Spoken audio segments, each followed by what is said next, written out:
Hi, I'm Rena Hedeman, and my guest today is Peggy Wolman, who is a very in-demand dating and matchmaking coach. Peggy, thanks so much for coming today. Well, thank you for having me. It's lovely to be here. Now, I know you and your husband, Richard, have been married for over 45 years. That is incredible, especially in this day and age. I'd love it if you could give us a few secrets.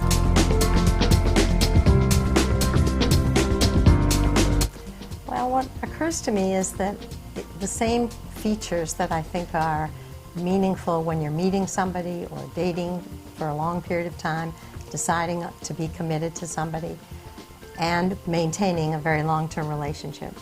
I think the basic requirements are reciprocity, and by that I mean what it means to put the other person first. Absolutely. And one of my favorite stories that has to do with dating is in a book that is a very well-known book called Have Him at a Low, where 1,000 men were interviewed about why they didn't call women back.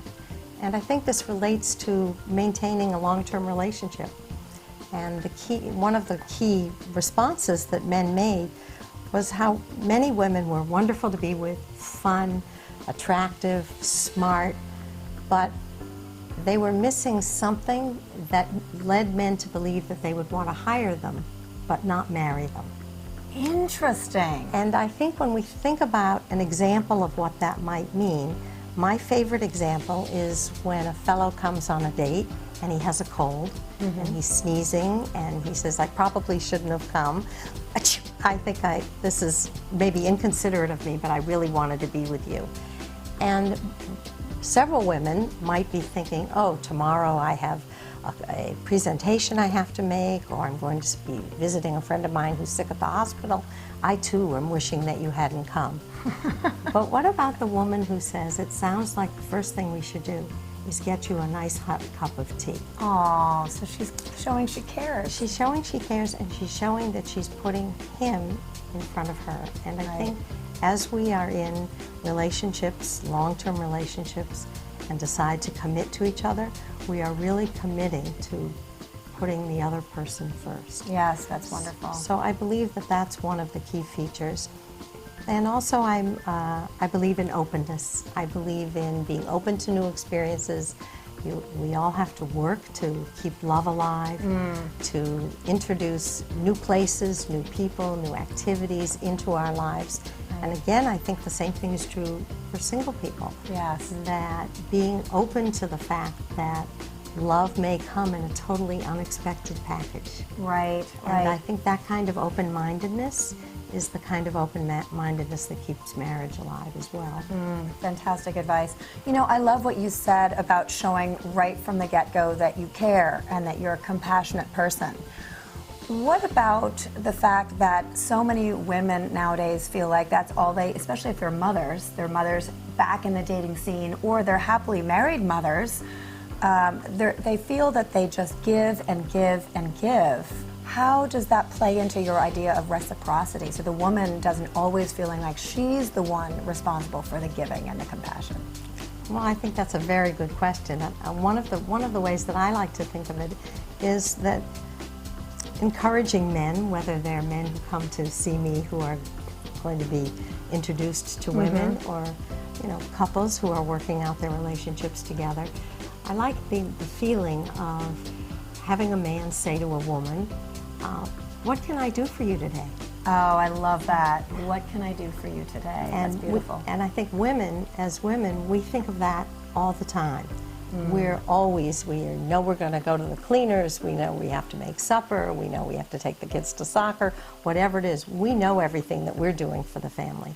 And I think it's a very worthwhile concept to have a husband or a date, somebody think about, well, what would you like to do? What can I do for you? Yes, absolutely. And I find that statement is very moving, very powerful.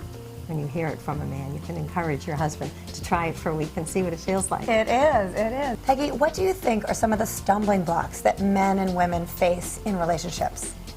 Well, I think the same stumbling blocks that men and women face in relationships are, interestingly enough, the same stumbling blocks that singles of all ages face when they're looking for love. We think much more about what we want rather than what we need. So when I say forget your lists, I mean forget what it is you think you want. Okay. All the criteria, the credentials, the lists of everything that you think is going to make your life complete. And think more about what it takes, what you need to make you happy. Can you give us some examples? You know, a lot of men and women go to you for this kind of advice. What kinds of things do you hear them saying that they want versus what they need? Often they come with a list of credentials, what kinds of schools they've gone to, what kinds of careers they're in, what sports they play, what kind of theater they like, what are the kinds of books do they like to read, and that they would never go out with anybody who doesn't have a dog. I mean, and then all of a sudden you meet somebody and it's none of the things that you thought were important on your list matter. What matters is that this person makes you happy. Right. And it can come in a totally unexpected package. That's it. And that's part, I think, of looking for a relationship, creating a relationship, keeping a relationship. That it's all about what we need, less about what we want. That's such a good point. And another point is, I think it's so important to not, as you were saying earlier so beautifully, to not put all the responsibility on our partner or the person we're dating to make us happy. Because in order to really be fulfilled in a relationship, we need to be happy with ourselves within first. Absolutely. We have to be whole first. And as you were so aptly putting it earlier, don't look to your partner to fill that void. Absolutely. When I say someone who makes you happy, I think you're absolutely right. In no way am I implying that it's that person's obligation to make you happy. Right. What I want is that there's happiness in your relationship. Yes. And that as soon as you get rid of all the things you think you absolutely want to have that feeling of happiness, you will find that feeling of happiness if your needs are being met. And from there, what would you say are some glaring mistakes or missteps that people make, both men and women, single and those who are already in a committed relationship?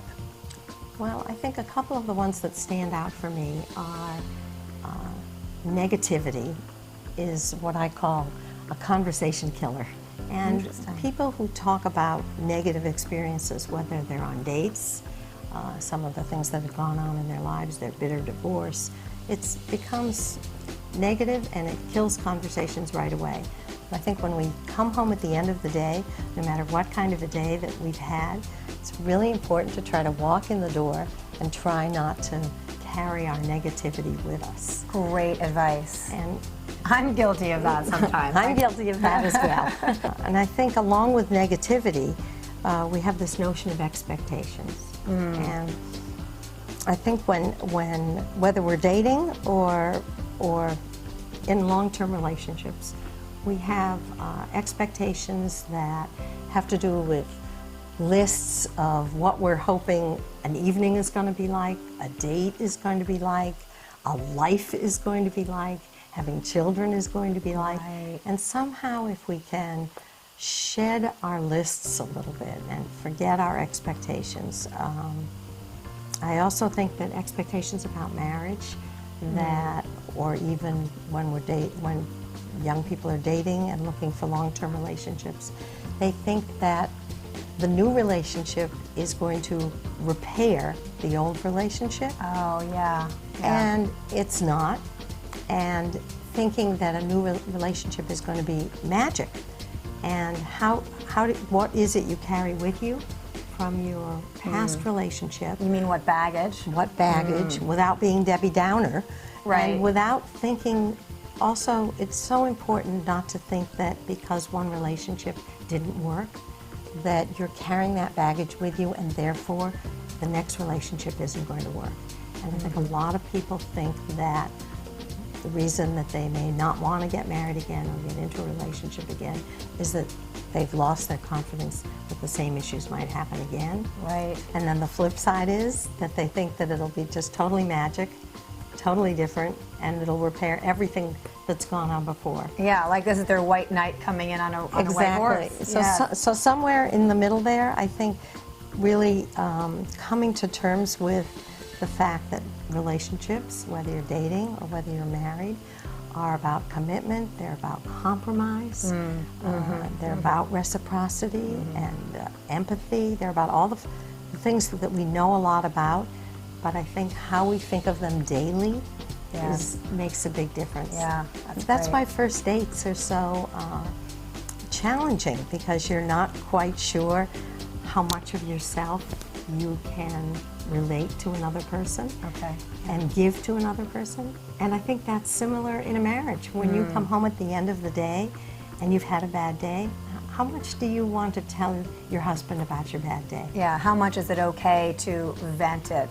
I, for one, am in favor of coming home, or in a relationship, a dating relationship, of talking about your feelings. If you've had a bad day or something that you're anticipating tomorrow has got you very anxious tonight, you want to be able to share those feelings. I think what's important is not to let them take over an entire evening together. And I would think that another thing that it's important to remember is that men and women have such different needs. For example, when I come home or I'm already home and I've had a bad day, or I'm stressed out or anxious for whatever reason, it's not something where I necessarily need him to fix it. Absolutely. But it's a very male thing to want to try to fix it, because that's their way of giving and helping. So what I've said to my husband, Rick, is, you know, what I really need is to just have you give me a hug and tell me, you're wonderful, I love you, everything's going to be okay. And maybe another woman out there has a different set of words or needs that will help her feel better. But those are mine, and I would think that if we as women can figure out what our needs are and how they can help us, it will help him and the relationship if we can learn to let him know how he can help us without making him feel like he's the bad guy, or we're not taking it out on him. And likewise, well, you tell me, because you're the expert on the relationships, how do men feel? What are their needs? Well, I think the way you just described the uniqueness of women's feelings and the way they express them is also true for men. Okay. So I think some men very much want and need to be taken care of at the moment that they're feeling either down or anxious or have had a bad day. And other men, I think you're right, many men just kind of close up and want to be alone and pick up the newspaper or turn on the television and try to find a spot by themselves. So it sort of goes back to that communication piece that you were talking about earlier, how often when people get married, they have expectations about their marriage going forward, or children, or if it's a date, the date. So I think what you're trying to say is it's important to communicate and understand what expectations each person coming to the table has, and to talk about that openly. Absolutely. And to take it one step further is to try so hard, for all of us, I know I do it every day, try to forget your lists. Try to set aside everything about what it is you expect of yourself every day, what you expect of others every day, the sort of, I call it trying not to write the script prematurely. Okay. And let the script unfold. And I think for people dating, I know that's been a major coaching cue. I think, and we talk a lot about flirting, and I think often when we're married, we forget that it's not a dirty word. Right. That smiling and leaning over and giving your husband a kiss at an unexpected moment can be the start of a wonderful evening. Oh, I love that. Doesn't have to have a ladies, cause. if you're out there watching and you've been married for 5, 10, 17, in my case, more years, or even if you're not married but you're in a committed relationship, let's take that one to heart. And fellas, I'd love it if you'd take that one to heart too. You know, an unexpected kiss or a whisper in the ear or just a hug as you're cooking dinner, either one, from either one to either one, goes miles. Thank you for that. That is a real gem, and it's so simple that we forget to do it on a daily basis. Asking and hearing each other, it's just so important to think about putting the other person first, which is really kind of where we started. You're absolutely right, because you know, truth is, we're all human beings And one of the most important things we all need at all ages is love. Absolutely. We want to feel loved and cared about and respected. And so we need to know and learn as individuals how to express our love to the other person, how to be more giving and compassionate, as you were saying, and also how to ask for love in return. And I think what you've just said just perfectly and accurately describes why it's just a total joy and a privilege to help people of all ages find love. Oh, that's so wonderful. And you are so good at it. Peggy Wolman is very in demand. If you want her services, you're going to have to hurry up and get on her wait list. Thank you so much for being with us. I'm Rena Hedeman. And if you really liked this video today and want to share it with people, please click on the link below. You can share it on Facebook, Twitter, whatever social media, email it to someone, because we all need to share and spread and feel the love. Peggy, thank you so much. Thank you. Oh, broken wrist and all.